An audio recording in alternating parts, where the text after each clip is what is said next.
Hi, my name is Victory Berase. I am a graduate student in the Ocean, Coastal and Earth Science program. I am very excited to be participating in the International Education Week. And for this event, I am going to be making a very particular Nigerian dish called Egusi Soup. And right now, I will walk you through the ingredients needed for this soup. And on my left, we have beef, and then we have tripe, which we'll call shaki in Nigeria. This is crayfish and Knorr seasoning. We have grinded pepper, we have thyme, and this is the main ingredient for the soup, egusi, which is gotten from melon seeds. Here we have turnip greens. Typically we use pumpkin leaves, or as we call it in Nigeria, ugu. That's what we use for making this soup. But it is very hard to come by here in the valley, so we just make do with turnip greens, which is a very good substitute as well. Here we have palm oil, and lastly we have tomato, red pepper, and onions. So now we'll get started on making the soup.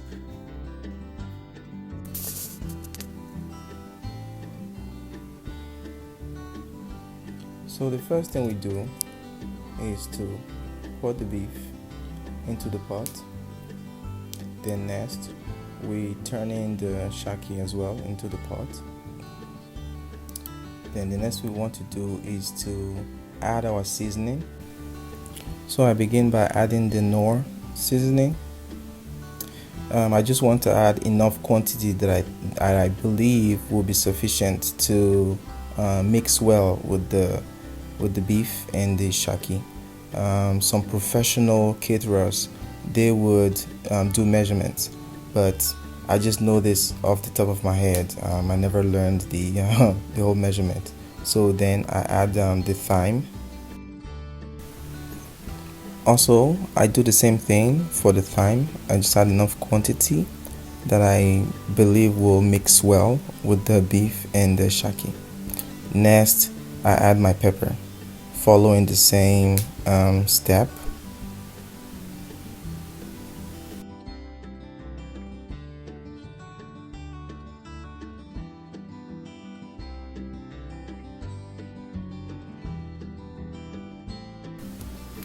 Then the next thing is to add my salt. And you may think that by just doing this off the top of my head that I'm going to add too much salt, but actually it comes out just right. So after adding everything that I want to add to this pot, then I add some water that is just the right quantity before I start to marinate it. After adding everything, then I stir with a spatula to ensure that the ingredients mix well with the beef and the shaki, and I let it to stay for 5 minutes before I start cooking.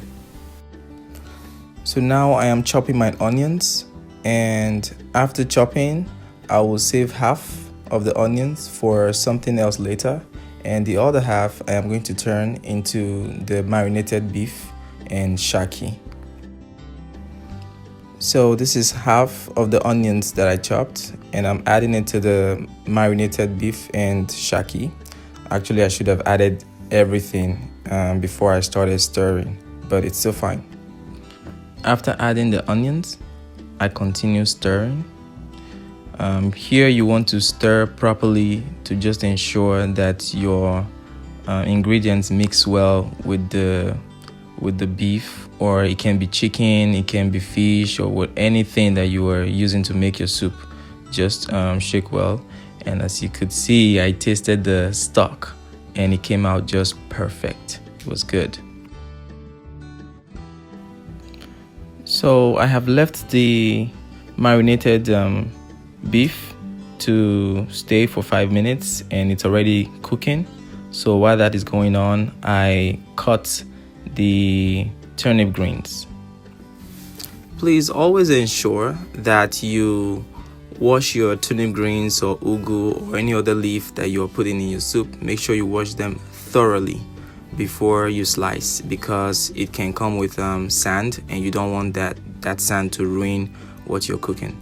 So wash it thoroughly first before you do what I'm doing now, slicing it. So now I'm back here to check on my boiling beef, and I'm just going to continue stirring just so it mixes properly again. The stirring is a continuous process, and you can see that I'm using a spatula. This is to ensure the pot doesn't start burning from under. And now I'm tasting my stock and it comes out good. The beef and shaki are still being cooked, and they will take some time doing that.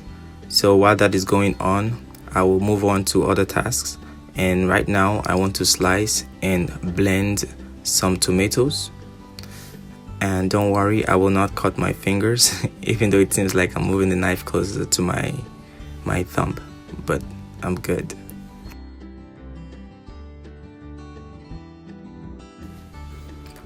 I want to mention here that every of my ingredients have been properly washed before being set on the table. So that's why I am just picking each of them and putting into the pot or the blender or some other places. Rest assured they are already washed, okay?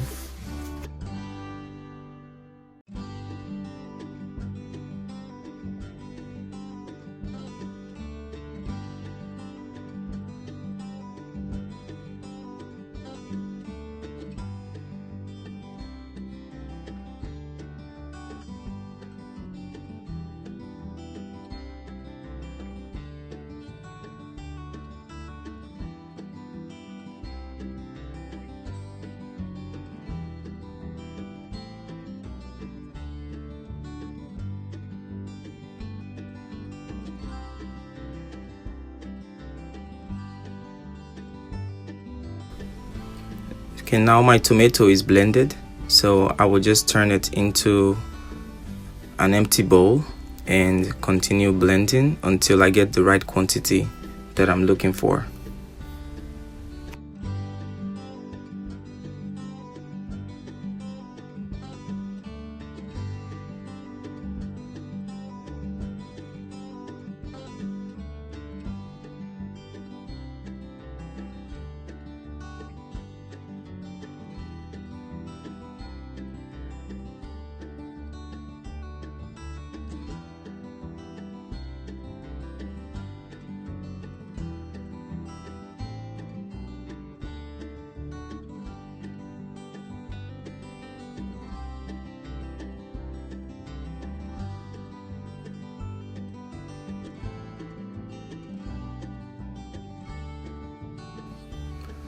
Now I am going to cut the red peppers.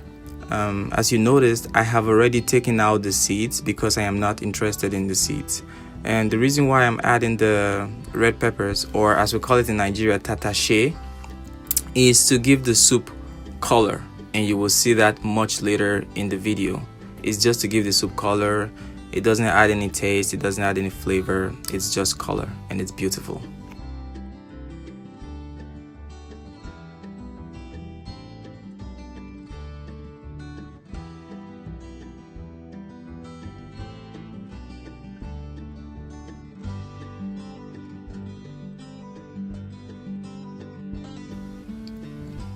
Finally, the boiled beef and shaki is fully cooked after about 20 minutes.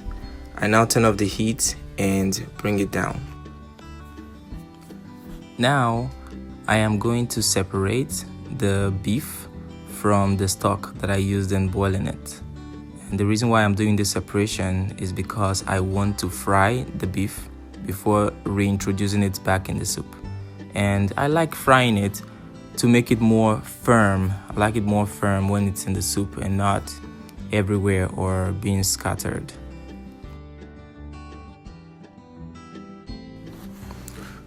I pour the stock with the shaki in it into an empty bowl, and I save it because the stock will be used later. Now I will turn the right quantity of vegetable oil into my frying pan and let it get hot before frying the beef. Don't you just love how it looks already?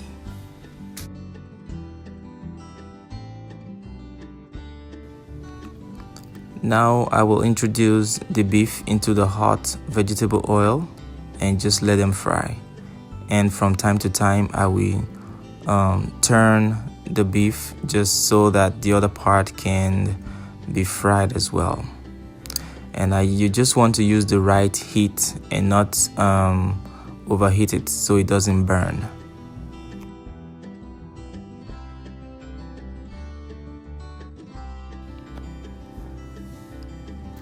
I like turning the frying pan like this so that the oil can go around whatever it is that I'm frying.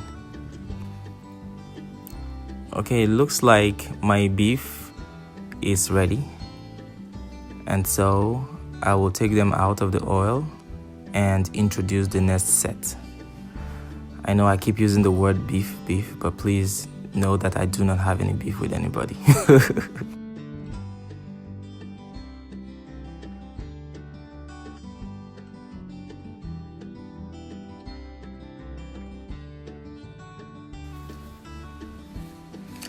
I present to you the fried beef. It looks better, it looks firm, and when you put it in the food, it's just gonna stay there. So the meat has been cooked and fried, and we're going to start making the soup now. But I just need to blend some crayfish because I'm going to mix the egusi soup with some of the crayfish and do some other things with the blended crayfish. So that's the reason why I'm doing this.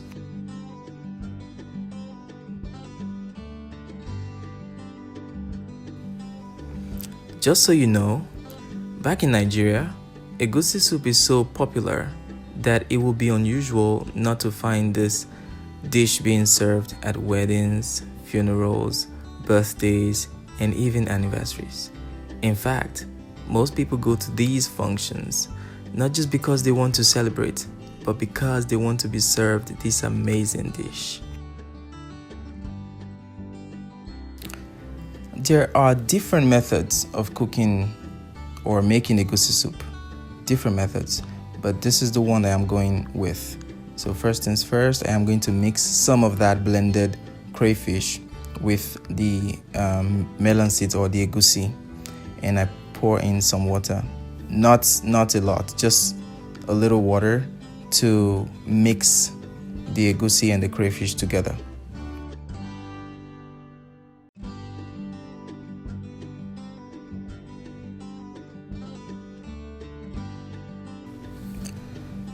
So you just want to add the right quantity of water that will not make the mixture to be watery or to be running. I just want it thick and well mixed, just like this. Now I will pour some palm oil into an empty pot and just let it get hot before I introduce some ingredients into it.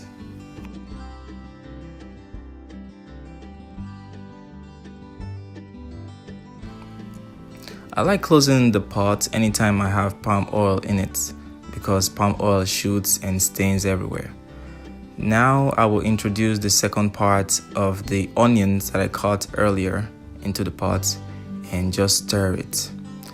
It's gonna be lovely.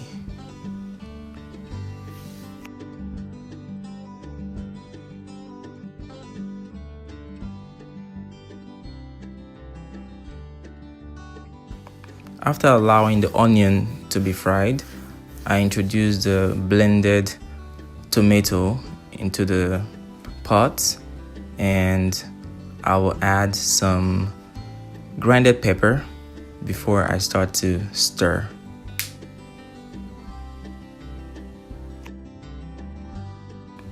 Here I also add a little bit of Knorr seasoning and the blended crayfish.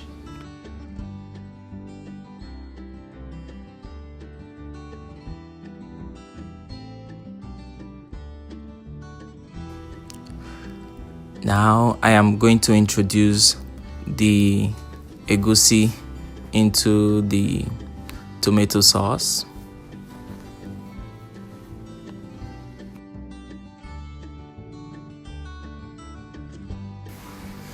After pouring in the egusi, I just stir so that the tomato mixes well with the egusi. I just keep stirring until it becomes very thick. Okay, so the egusi has been cooking for a while, and now I will introduce the fried beef from earlier. I'll just add them into the soup one after the other and mix it up.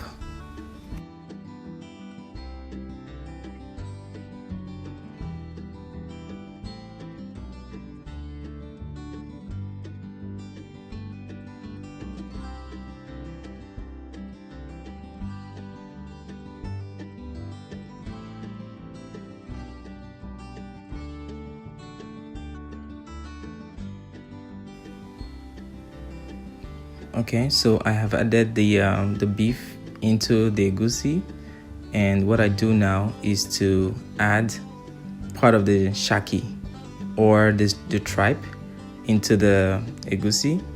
Yes, I just take out all the tripe, add it into the egusi, and then I continue mixing.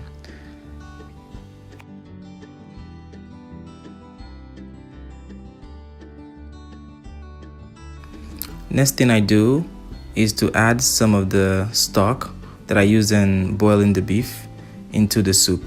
I don't want to add too much so it doesn't become watery.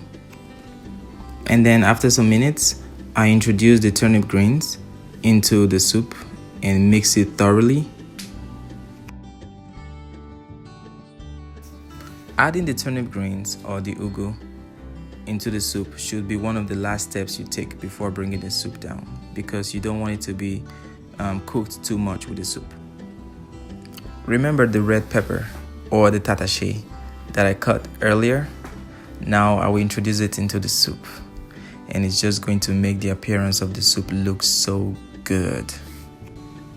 Honestly, this is the part where you wish you were here and not just watching this video, because this soup tastes so good. I can't wait to try it.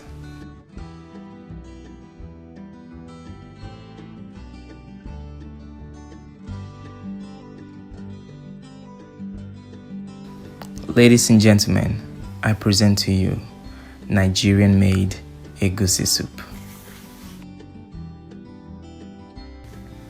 Egusi soup is not a standalone dish, so now I will be making pounded yam to go along with it. So I put some water into the pot and let it boil. After boiling, I reduce the heat so it doesn't start burning so fast. And I need just the right quantity of water in making the pounded yam.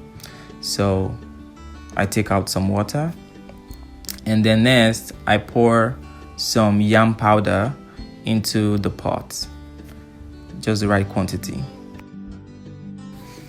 After pouring the right quantity of the yam powder into the pot, you just keep stirring and stirring, and you have to stir very fast so it doesn't get so hard, because if it gets hard, then it brings out lumps, and you do not want that. So I just keep turning and stirring for the pounded yam to come out very good, and it did.